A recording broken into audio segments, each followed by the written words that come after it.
What's up, YouTube? It's your boy Mark Dark, and I'm back with another video. If you're new, if you love the Shy, go ahead and hit the subscribe button, like the video, and leave your theories, comments, everything down below. Now, today we're going to be talking about the Shy Season 3, Episode 4. This is the recap. Now, I'm going to try my best to go over all the key points in the latest episode. If I miss anything, make sure you leave it down below. Let me know what you thought about this episode and what did you see happening in the future. Now, overall, this was a very emotional episode in my opinion.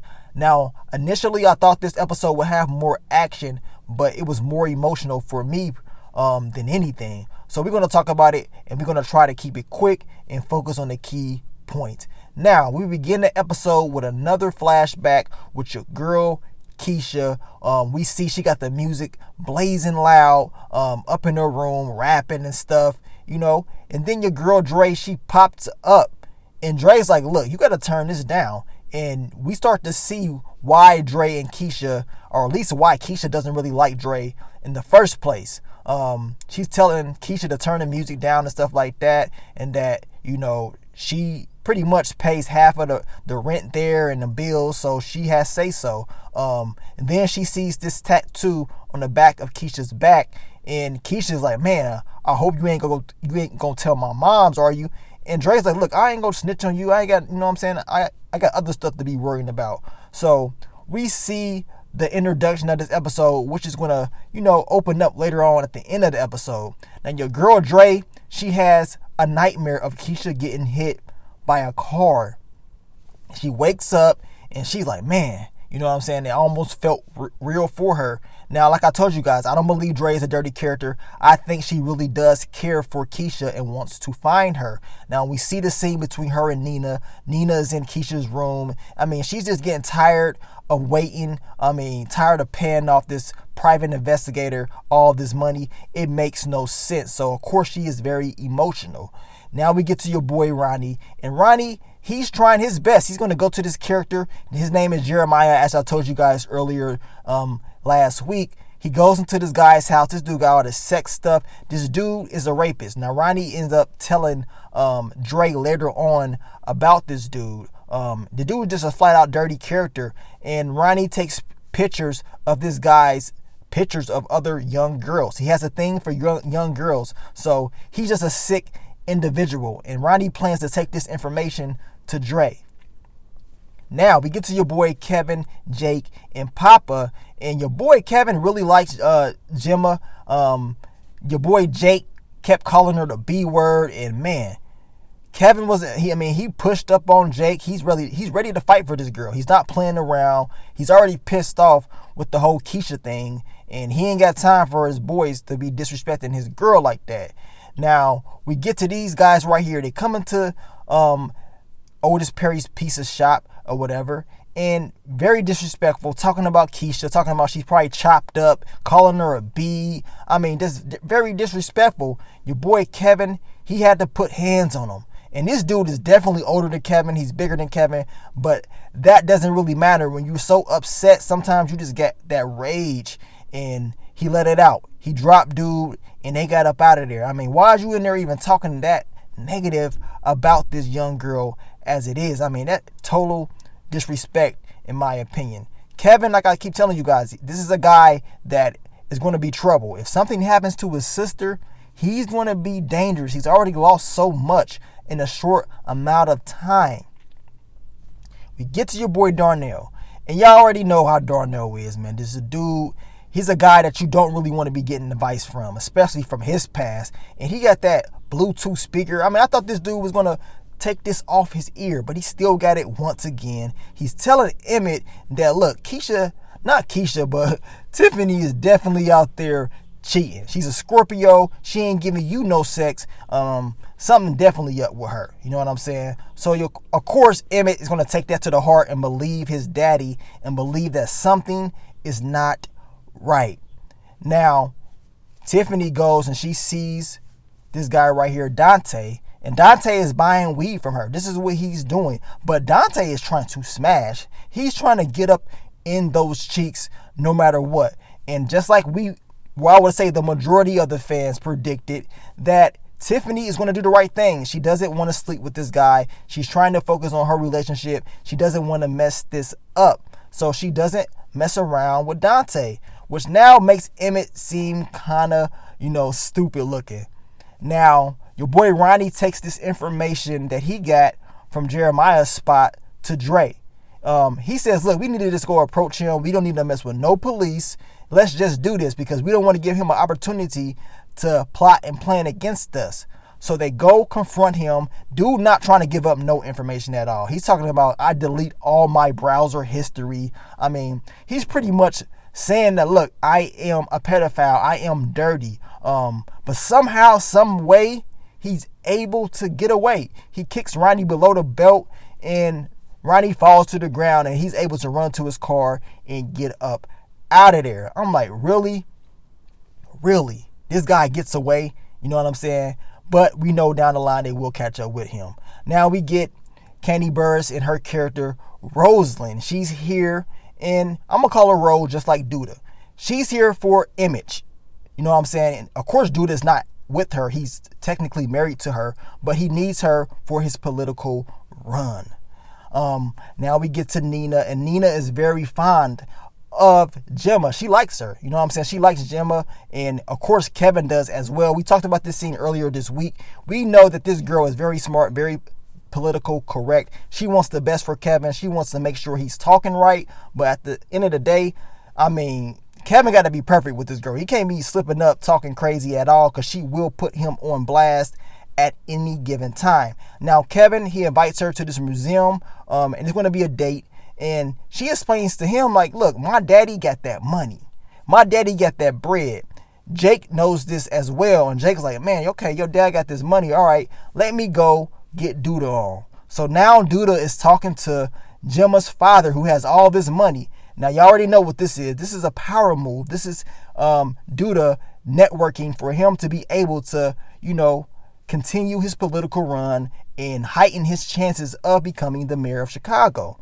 Now, Lena Waithe's character, Camille Holloway, I believe, she's here. And I'm not going to even lie to you guys. She gave a hell of a speech. She was pretty much speaking facts that a lot of people pretty much wait around for leaders and shit to pretty much lead them and do things for them. She's pretty much saying that, look, you need to get up and go do things yourself and, try your best to get things done. Stop always depending on other people and not that she's perfect at all. She's pretty much explaining things in a great way.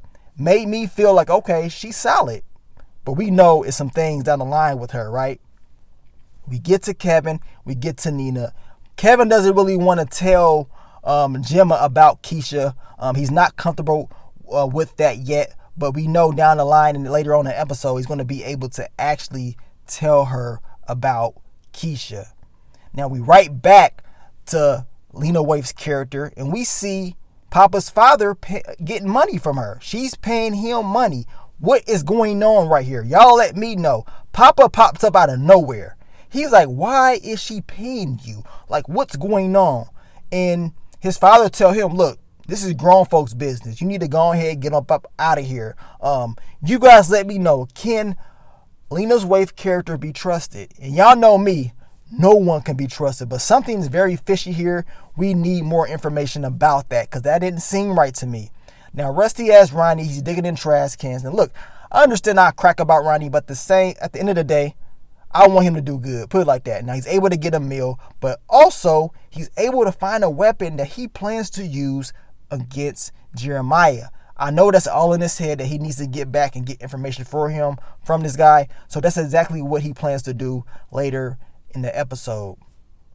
Now we get to Tiffany and Emmitt, and they're at a therapy session, and they're not having sex. Emmitt is very upset, and Tiffany's like, look, you don't do nothing for me. You don't wash the dishes, you don't clean up. Can you just do these simple things? Emmitt is like, look, if you ain't trying to have sex with me, then I'm probably going to go and get it from somewhere else, which pisses Tiffany off. They kind of, go back and forth, and then Tiffany explains, like, look, I'm not really having sex with you like that. That is because I'm afraid of getting pregnant. I don't want to get pregnant at all. And they go back and forth on who should be getting clipped and all this. I mean, that's a tough conversation to have. But Emmitt, he's like, man, I gotta fix this. He knows at the end of the day, he's gonna be the one to have to go in and make this girl happy. She seems like she's loyal. I mean, from what she's saying and from what we saw. So now Emmitt has to actually go and, do the work. And especially if he wants to smash, he's definitely gonna have to do the work. We get back to your boy Kevin and Gemma, and she's very upset that this exhibit is putting out false information. She confronts one of the workers there, and Kevin is there. He's supporting her. They want this exhibit to put out accurate information about our black leaders. And this dude was like, man, he was kind of like salty in a way. He like, man, all right, I don't know what to do, but I'm going to try and make sure we listen to you. Because she told him, look, we honor students from a private school, and you don't want these problems. And best believe, Gemma, she don't be playing around. Let me know if y'all think she be overdoing this sometimes, but she does not play around in my opinion. Now, y'all, Dre and Ronnie, they go back and they get to your boy Jeremiah. This time, Ronnie put him down. He hit him with that weapon, dropped him. Now Jeremiah want to talk. He's like, okay, the girl, I didn't mean to hurt her. She's at 63rd Beach or something like that. Now they got information of where this body is at. And now Kevin's mom, she's trying to call Kevin, but Kevin doesn't answer the phone because he's with Gemma. And this part kind of pissed me off because I'm like, man, like, damn, she made you, she made you hang up the phone. I mean, Kevin actually just hung up the phone, but she was on him because he was on his phone. He cuts the phone off. I'm like, really? Like, really? But Kevin did explain, which we did not see, but I would say, explains to her that his sister is missing and they're going through some stuff right now. I think she will understand this. Now, this part right here was the emotional part of the episode, in my opinion. The most emotional part, at least. Now, I want you guys to put yourself in the shoes of Nina. You know what I'm saying? Of a parent. And if you notice in this scene, they switched to first person mode just for a little bit because I think they want you to feel that pain. Now imagine walking to a crime scene where you got to identify the body of your missing child. That's something that I don't wish on nobody. Just think about that for a second. You got to walk to a crime scene. You get a call from the police and they saying, look, we got a body. Can you come identify the body? And, we want to make sure this ain't your child. That's a difficult time right there. A difficult scene for one. And Nina, man, she was going through it. You know what I'm saying? She was going through it. It was very emotional. They took that time with that scene. And like I said, yes, this episode, it didn't have a whole lot of action. But as far as the emotional standpoint, it got to you. Because this was real stuff, man. That was real. And Nina goes and she talks to Kevin. And she pretty much lets him know, like, look, it wasn't her. She didn't have the tattoo. Dre identified her because she knew that Keisha had that tattoo on her back. Now, Sonny, he gives your boy Emmitt some advice. He's like, look, man, just do something nice for your girl. You know what I'm saying? She ain't got to always ask you for everything. Just do something nice. Listen to her or whatever. And Emmitt is like, okay. He took the old school advice from him instead of his father, Darnell, who doesn't know what the hell he's talking about. And your boy Emmitt decided to clean up. He got candles lit, everything clean, looking good. As soon as Tiffany walked in, you can tell from the expression on her face, she was about to drop them draws. Now, your boy Emmitt is having a good time. He's relaxing with his girl. He's clapping those cheeks once again. And he's like, look, you don't need Suede rubbing you down. I can rub you down. And he rubbed those cheeks down. Your boy Emmitt got him some in this episode. Good for him. Hopefully, it can continue to be good for the two. You know what I'm saying? It seems like Emmitt is maturing. He's tired of cheating and, messing around with different girls. So we're going to see where this storyline goes. And I know Tiffany was like, look, you might as well jerk off. Look, ain't no jerking off. When you look like Tiffany, ain't no jerking off. Trust me. After a while, that's going to get old, especially with a girl like that walking around.